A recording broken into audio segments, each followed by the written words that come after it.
இருக்கிறது. திக்கற்றவர்களுக்கு தெய்வமே துணை என்பது ஆன்றோர் வாக்கு. தினமுமே நாம் இறைவனை வணங்க வேண்டும், பூஜிக்க வேண்டும். ஆனால் அவ்வாறு பூஜிக்க இயலாதவர்கள் சில குறிப்பிட்ட விசேஷ நாள்களில் பூஜை செய்தால் இறை சக்தியின் பரிபூரண அருளை பெறுவதோடு வாழ்க்கைக்கு தேவையானவை அனைத்தையும் அடையலாம். அப்படி அன்னை ஆதிசக்தியின் அருளை வாரி வழங்கும் நாள்களே நவராத்திரி தினங்கள்.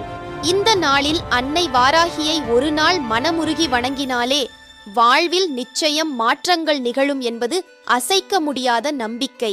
வாராகியை வழிபட உகந்த திதி பஞ்சமி. ஒவ்வொரு மாதமும் வளர்பிறை, தேய்பிறை என 2 காலங்களிலும் வாராகியை வழிபட வேண்டும் என்றாலும் ஆஷாட நவராத்திரியில் வரும் பஞ்சமி திதி மிகவும் முக்கியத்துவம் வாய்ந்ததாக கருதப்படுகிறது. வாராகி அம்மன் சப்த மாதர்களுள் ஒருவர்.